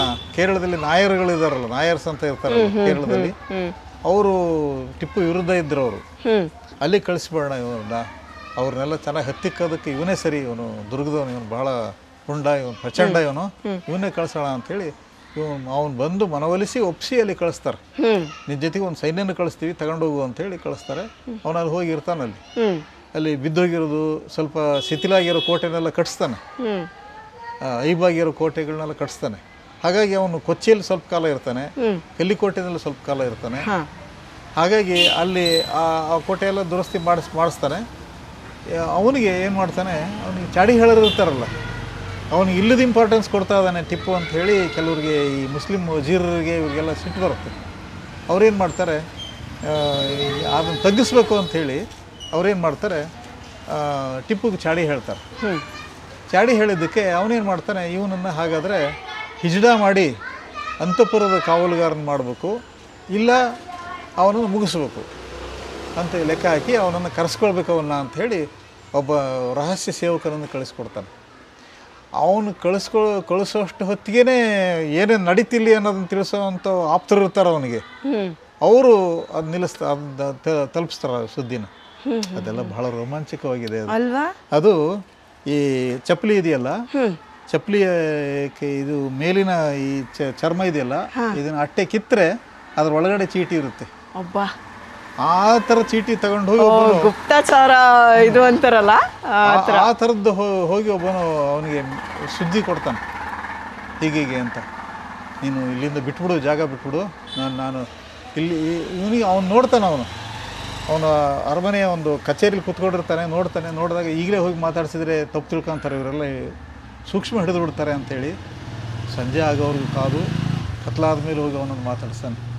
ಅಣ್ಣ, ನಾನು ಬಂದಿದ್ದೀನಿ, ನಿನ್ನನ್ನು ಈ ಥರ ಮಾಡಬೇಕು ಅಂತ ಇದ್ದಾರೆ, ಹಿಜ್ಡಾ ಮಾಡಬೇಕು ಅಂತ ಇದ್ದಾರೆ, ಹೀಗೀಗೆ ಅಂತ ಎಲ್ಲ ಹೇಳ್ತಾನೆ. ಹೇಳಿದ ಕೂಡಲೇ ಆಯ್ತು ಹೋಗು, ನಾನೆಲ್ಲ ನೋಡ್ಕೊತೀನಿ ಅಂತಂದು ಅವ್ನು ಕಳಿಸ್ತಾನೆ. ಅವನು ವಾಪಸ್ ಬರ್ತಾನೆ. ಆವಾಗ ಏನಾಗುತ್ತೆ, ಅವನನ್ನು ಏನಾರು ಮಾಡಿ ಮುಗಿಸ್ಬೇಕು ಅಂತ ಇದ್ರಲ್ಲ, ಅವನು ಮುಗ್ಸೋಕ್ಕಾಗೋದಿಲ್ಲ. ಅಷ್ಟೊತ್ತಿಗೆ ಅವನು ಅಲ್ಲಿ ಕಿರೀಟಪತಿ ರಾಮರಾಜು ಅಂತ ಇರ್ತಾನೆ. ಅಲ್ಲಿ ಕೇರಳದಲ್ಲಿ ಒಂದು ಭಾಳ ದೊಡ್ಡ ರಾಜವಂಶ ಇರುತ್ತೆ, ಮಾರ್ತಾಂಡವರ್ಮನ ರಾಜವಂಶ. ಅದು ಆ ಮಾರ್ತಾಂಡವರ್ಮನ ಸಂತತಿಯಲ್ಲಿ ಬಂದಂಥವನೊಬ್ಬನು ಕಿರೀಟಪತಿ ರಾಮರಾಜು ಅಂತ ಇರ್ತಾನೆ. ಆ ರಾಮರಾಜು ಹತ್ರ ಹೋಗಿ ಇವನು ಸೇರ್ಕೊಂಡಾಗ ಅವನಿಗೆ ಸ್ನೇಹ ಆಗುತ್ತೆ. ಇವನನ್ನು ಒಬ್ಬ ತಮ್ಮನ್ನು ನೋಡ್ಕೊಂತಾನೆ ನಾವು ರಾಜ. ಅಷ್ಟು ಇವನ ಪ್ರೀತಿಯಿಂದ ಇವನ ಬಗ್ಗೆ ಎಲ್ಲ ಗೊತ್ತಿರುತ್ತೆ ಅವನಿಗೆ. ಆವಾಗ ಈಗ ಇಂಗ್ಲೀಷರಿಗೂ ಅವನಿಗೂ ಸ್ನೇಹ ಇರುತ್ತೆ. ಅಲ್ಲಿ ಇವನಿಗೂ ಇಂಗ್ಲೀಷಿಗೆ ಪರಿಚಯ ಮಾಡಿಸ್ತಾರೆ. ಅವನ್ನ ಪರಿಚಯ ಮಾಡಿಸಿ ಕೊನೆಗೆ ಈಗ ನಾಳೆ 4ನೇ ಮೈಸೂರು ಯುದ್ಧ ಆಗುತ್ತೆ. ಮೈಸೂರು ಯುದ್ಧ ಆದಾಗ ನೀನು ನಿನ್ನ ಸೈನ್ಯ ತಗೊಂಡೋಗಿ ಅವರಿಗೆ ಸಹಾಯ ಮಾಡಬೇಕು. ಹಾಗೆ ಮಾಡಿದರೆ ನಿನಗೆ ಮುಂದೆ ನಿಮ್ಮ ಚಿತ್ರದುರ್ಗ ಪ್ರದೇಶ ನಿಮಗೆ ಬಿಟ್ಕೊಡೋದಕ್ಕೆ ಅವರು ಏನಾದ್ರು ಒಂದು ಪ್ರಯತ್ನ ಮಾಡ್ತಾರೆ, ನಾವೆಲ್ಲ ಹೇಳ್ತೀನಿ ಅದನ್ನು ಅಂತ ಹೇಳಿ ಒಪ್ಪಿಸ್ತಾನೆ. ಆಗಲಿ ಅಂತಾನೆ ಅವನು. ಅದೇ ಥರನೇ ಅವ್ರಿಗೆ ಹೆಲ್ಪ್ ಮಾಡ್ತಾನೆ. ಹೆಲ್ಪ್ ಮಾಡಿ ಆಮೇಲೆ ಮೈಸೂರು ಯುದ್ಧ ನಡೆಯುತ್ತೆ. ನಡೆದಾಗ ಆ ಯುದ್ಧದಲ್ಲಿ ಟಿಪ್ಪು ಸಾಯ್ತಾನೆ. 1799ನೇ ಇಸ್ವಿ ಸತ್ತೋಗ್ತಾನೆ. ಆವಾಗ ಅವನನ್ನು ಯಾರನ್ನ ಟಿಪ್ಪು ಸತ್ತೋದ್ಮೇಲೆ ಹೊಸ ರಾಜ್ಯ ಎಲ್ಲ ಆಗಬೇಕಲ್ಲ, ರಾಜ್ಯ ವ್ಯವಸ್ಥೆ ಆಗಬೇಕಲ್ಲ. ಆವಾಗ ಪೂರ್ಣಯ್ಯನನ್ನು ಅವಾಗ ದಿವಾನ್ ಮಾಡೋದು. ಆವಾಗ ಅದಕ್ಕಿಂತ ಮುಂಚೆ ದಿವಾನ್ ಆಗಿರಲಿಲ್ಲ ಅವನು. ಕೆಲವರು ಸುಮ್ಮನೆ ತಪ್ಪಾಗೆಲ್ಲ ಬರೆದಿದ್ದಾರೆ. ಅವನು ದಿವಾನ್ ಆಗಿದ್ದು ಆವಾಗ ಟಿಪ್ಪು ಮರಣಾನಂತರ. ಆವಾಗ ದಿವಾನಾಗಿ ಅವನು ಕೇರ್ಟೇಕರ್ ಆಗಿ ರಾಜ್ಯವನ್ನು ನೋಡ್ಕೊಂತಿರ್ತಾನೆ. ಆವಾಗ ಇವನು ಇಲ್ಲಿ ಯಾರು ಮೆದಕೇರಿ ನಾಯಕ, ದೊಡ್ಡ ಮೆದಕೇರಿ ನಾಯಕ, ಅವನಿಗೆ ಮೈಸೂರಿಗೆ ಕಳಿಸ್ತಾರೆ. ಮೈಸೂರಿನಲ್ಲಿ ಒಂದು ಕಡೆಗೆ ಒಂದು ಮನೆ ಕೊಟ್ಟು ಅಲ್ಲಿ ಎಲ್ಲರೂ ಅವ್ರಿಗೆ ಇರೋದಕ್ಕೆ ವ್ಯವಸ್ಥೆ ಮಾಡಿ ಅವ್ರಿಗೆ ತಿಂಗಳ ಇಷ್ಟು ಅಂತಂದೇಳಿ ಅವ್ರಿಗೆ ಒಂದು ಮಾಸಾಶನ ಎಲ್ಲ ರಾಜಧನ ನಿಗದಿ ಮಾಡ್ತಾರೆ. ಆದರೆ ಇವನಿಗೆ ನಮ್ಮ ರಾಜ್ಯ ಸಿಗಬೇಕು ನಮಗೆ ಅನ್ನೋದು ಇವನಿಗೆ ಆಸೆ. ಹಾಗಾಗಿ ಇಲ್ಲ, ಬ್ರಿಟಿಷರು ಅವರು ಎಲ್ಲ ಲೆಕ್ಕಪತ್ರಗಳನ್ನೆಲ್ಲ ನೋಡಿ ಆಮೇಲೆ ಕೊಡ್ತಾರಂತೆ, ಸ್ವಲ್ಪ ಅಲ್ಲಿಯವರು ಕಾಯ್ದೇನೋ ಅಂತ ಪೂರ್ಣಯ್ಯ ಇವನಿಗೆ ಸಮಾಧಾನ ಹೇಳ್ತಿರ್ತಾನೆ. ಅವರು ಕೊಡೋದೇ ಇಲ್ಲ. ಆವಾಗ ನಂತರದಲ್ಲಿ ಅವನು ಇಲ್ಲಿ ಚಳ್ಳಕೆರೆಗೆ ಬಂದು ಕಾಟಪ್ಪನಟ್ಟಿ ಅಂತ ಒಂದು ಅವನಿರೋ ಜಾಗ ಇದೆ, ಎಲ್ಲ ಅವ್ರ ವಂಶಸ್ಥರೆಲ್ಲ ಅಲ್ಲೇ ಇದ್ದಾರೆ. ಆ ಕಾಟಪ್ಪನಟ್ಟಿಗೆ ಬಂದು ಅಲ್ಲಿದ್ದು ಕೊನೆಯ ದಿನಗಳನ್ನು 85 ವರ್ಷದ ವೃದ್ಧ ಆಗಿರ್ತಾನೆ ಅವನು. ಅಷ್ಟೊತ್ತಿಗಾಗಲೇ ಅಲ್ಲಿ ಅವನು ಸಾಯ್ತಾನೆ. ಅವನ ಸಮಾಧಿನೂ ಇತ್ತು. ಅದನ್ನು ಎಲ್ಲ ಜಮೀನು ಕೊಂಡ್ಕೊಂಡ್ರು ತಗೊಂಡು ಅದನ್ನೆಲ್ಲ ತಗೊಂಡು ಏನು ಮಾಡೋದು ಅಂತ ಪ್ರೂಫ್ ಕೂಡ ಇಲ್ಲ ಇವಾಗ, ಏನೂ ಇಲ್ಲ ಈಗ. ತುಂಬ ಮೆರೆದಂಥ ಒಂದು ರಾಜವಂಶ ನೋಡಿ, ಅದು ನೇರ ವಂಶ ಅಲ್ಲಿ ಎಂಡ್ ಆಗೋಯ್ತು. ಇದು ತುಂಬ ಅಂದರೆ ನಾವೆಲ್ಲ ಒಂದಷ್ಟು ವರ್ಷಗಳ ಹಿಂದೆ ಹೊರಟೋಗ್ತೀವಿ, ಈ ಪಿಕ್ಚರೇಷನ್ ಕಣ್ಮುಂದೆ ಬರ್ತಾ ಇರುತ್ತೆ ಸರ್. ನೀವು ಕಲ್ಪನೆ ಮಾಡ್ಕೊಳ್ರಿ, ಚಪ್ಪಲಿ ಒಳಗಡೆ ಒಂದು ಚೀಟಿ ಇಟ್ಬಿಟ್ಟು ನೀವು ಕಲ್ಪನೆ ಮಾಡ್ಕೊಳ್ಳಿ, ಅದನ್ನ ಚೂರಿ ತೆಗಿತಾನಂತ ಅವನು, ಚೂರಿ ತೆಗೆದು ಹೀಗೆ ಸೀಳ್ತಾನೆ, ಹೇಗೆ ಸೀಳಿ ಅದನ್ನು ಅದರೊಳಗಿದ್ದ ಹಾಳೆಯನ್ನು ತೆಗೆದು ಕೊಡ್ತಾನೆ ಅವನಿಗೆ. ಓದ್ಕೋ ವಿಷಯ ಗೊತ್ತಾಗುತ್ತೆ ನಿನಗೆ ಅಂತ.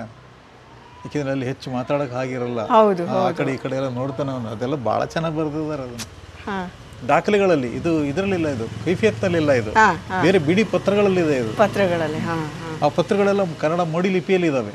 ಹೌದಾ? ಇವನ್ನೆಲ್ಲ ಓದಿದ್ರೆ ನಾನು ಒಬ್ಬನೇ, ಹಾಗಾಗಿ ಆ ಪತ್ರಗಳನ್ನ ಇನ್ನೂ ಪ್ರಕಟಿಸಿಲ್ಲ. ದಯವಿಟ್ಟು ಪ್ರಕಟಿಸ್ತೀನಿ. ಯಾಕೆ ಗೊತ್ತಾ, ಇವೆಲ್ಲ ನೆಕ್ಸ್ಟ್ ಜನರೇಷನ್ಗೆ ನಾವು ಉಳಿಸ್ಬೇಕಾಗಿರೋದು, ಬೆಳೆಸ್ಬೇಕಾಗಿರೋದು. ಸೊ ಇತಿಹಾಸ ತುಂಬಾ ರೋಮಾಂಚನಕಾರಿ. ಅದು ಏನು ಅದು ನೋಡಿದ್ರೆ ಒಂದು ಸಿನಿಮಾ ತೆಗಿಯಂಗಿದೆ ಅದು, ಅಲ್ವಾ? ಇಲ್ಲ, ನನಗೆ ಅದು ಪಿಕ್ಚರೇಷನ್ ಬರ್ತಾ ಇದೆ ನೀವು ಹೇಳ್ತಾ ಇದ್ರೆ ಆಸ್ಥಾನ. ಯಾಕಂದ್ರೆ ಈ ಇತಿಹಾಸಕ್ಕೆ ಸಂಬಂಧಪಟ್ಟಂಗೆ ಒಂದಷ್ಟು ಸಿನಿಮಾಗಳನ್ನ ನೋಡಿದ್ರೆ ಆ ಕಲ್ಪನೆ ನಮ್ಮ ಕಣ್ಮುಂದೆ ಖಂಡಿತ ಬರುತ್ತೆ. ಚಪ್ಪಲಿ ಒಳಗೆ ಮ್ಯಾಟ್ರ್ ಇಟ್ಟು ಹೌದು, ಒಂದು ಸಿನಿಮಾನೇ ಮಾಡ್ಬೋದು, ಅಷ್ಟು ಚೆನ್ನಾಗಿದೆ ಸ್ಕ್ರೀನ್ ಪ್ಲೇ ಇದು. ಕರೆಕ್ಟ್. ಒಳ್ಳೆ.